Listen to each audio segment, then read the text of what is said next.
Okay, everyone. So, hello. I am going to show you my version of how you annotate and form gist statements. You see, I made this nice little chart for you all. Okay, we will be using this chart all year.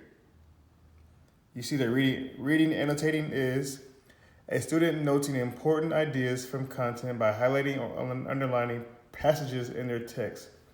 And a gist statement is a reading comprehension strategy where students convey the main idea of a text in 20 words or less. Sometimes you may see 10 words or less, sometimes you may see 30 words or less.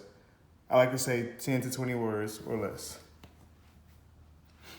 I chose this little excerpt from 7th grade by Gary Soto. In the homeroom, roll was taken, emergency cards were passed out, and they were given a bulletin to take home to their parents. The principal, Mr. Belton, spoke over the crackling loudspeaker, welcoming the students to a new year, new experiences, and new friendships. The students squirmed in their chairs, ignored him. They were anxious to get to first period. Victor sat calmly, thinking of Teresa, who sat 2 rows away, reading a paper book novel. This would be his lucky year. She was in his homeroom and would probably be in his English and math classes, and of course, French. The bell rang for first period, and the students heard it noisily through the door. Only Teresa lingered, talking with her homeroom teacher. So you think I should talk to Mrs. Gaines? She asked the teacher. She would know all about ballet. She would be a good bet, teacher said, then added, or gym teacher, Mrs. Garza. Victor lingered, keeping his head down and staring at his desk. He wanted to leave when she did, so he could bump into her and say something clever. So you notice that I've already started annotating these things. I circled the word crackling, squirm, heard it, and lingered, because those are words that sometimes some students or some people may not understand or know. So it helps the reader to understand what they're trying to say in their expressions. Crackling. So what I did is I defined these words down here. Something I want you guys to start doing too is defining the words you don't understand. So if you don't understand, you circle them. Unfamiliar word, I want you to also define the unfamiliar words. Crackling is a cracking noise. So now if I read it, it says the principal, Mr. Belton, spoke over the crackling loudspeaker. So over the cracking sound loudspeaker, right? And it says squirm, twist body side to side in discomfort or nervousness. So now when we read that, we know that the students they squirmed in their seats and chairs and ignored him. So they moved from side to side in discomfort, right? Or nervousness, listening to him. Okay, linger is to stay in place longer than necessary. So the students, when I put only Teresa lingered, talking with the homeroom teacher. Lingered means she stayed longer than the rest of the students. And then heard it, a group of people moving together. So students heard it moving together noisily through the door. Okay? Now, I want to get main idea, right? So this is what I'm going to do. You can highlight or you can or underline those things. So we know that they're in homeroom, right? So we're in the homeroom, boom. We know that the announcements are getting made right now. So I'm going to go to here. I'm looking for this. Loudspeaker announcements, right? We know that Victor stayed in there and he notices he's thinking of Teresa, who sat 2 rows away, right? Reading a paperback novel. And this would be his lucky year, keywords, right? Because she was in his homeroom. Key things to know, right? For this paragraph, bell rang for first period, and the students heard it noisily through the door. Only Teresa lingered with their homeroom teacher, right? So we know it's the bell rang, right? Teresa lingered to talk to her homeroom teacher. Key things there. And here, so you kind of know she's talking to Mrs. Gaines, right? She would know about ballet. So the key word she wants to know about ballet, right? We know that. Teacher told her what she can talk to, who she talked to. We know that Victor lingered, keeping his head down, hoping he would leave when she did so he could bump into her, say something.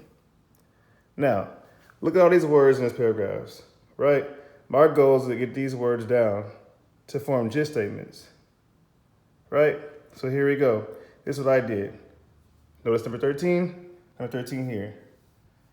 So, while sitting in the homeroom, Victor sees Teresa, a girl who he crushes on, right? Because remember, we were in homeroom. You can cut out the loudspeaker. You can cut out Mr. Belton speaking on loud. We don't know about that. The main idea is that he's sitting in the room thinking about Teresa, right? A girl he crushes on. So then we go to number 14. The bell rang. The bell rang and left except Teresa. Notice that was in 12. By the way, that was 12 words right there for that summary, for that gist statement. And number 14, that was 8 words. The bell rang and everyone left except Teresa.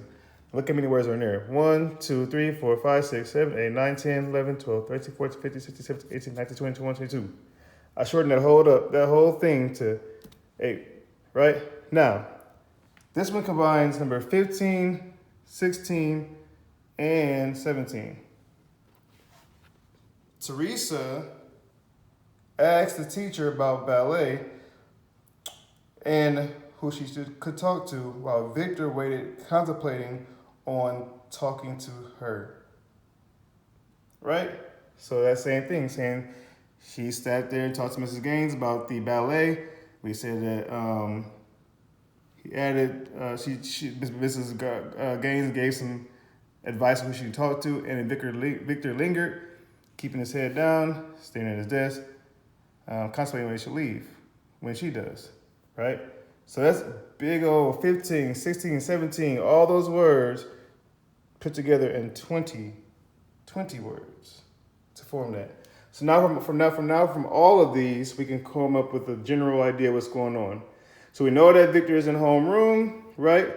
We know that Victor is getting announcements. He's thinking about Teresa, and he's contemplating talking to her after class because she stuck around. We got all that by making these gist statements, right?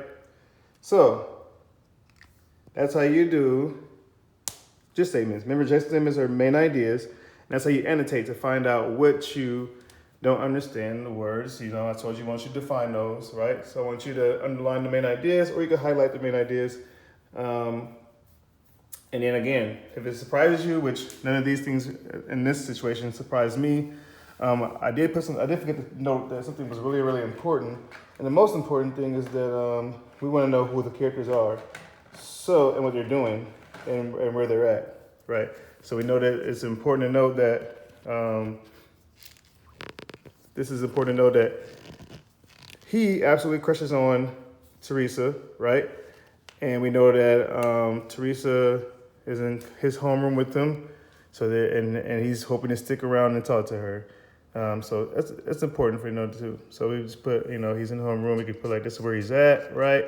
That's important, and we can put that Victor sat quietly thinking of Teresa. It's an important idea to know, right? And this is his year, and he lingered like she lingered, hoping he could bump into her. There's ways to annotate. You can do it whatever way you feel is comfortable, right? But this is how you help. The point of this is to help you find the main ideas. All right? So hope you get that. And that is my version of annotating. And hope you enjoy.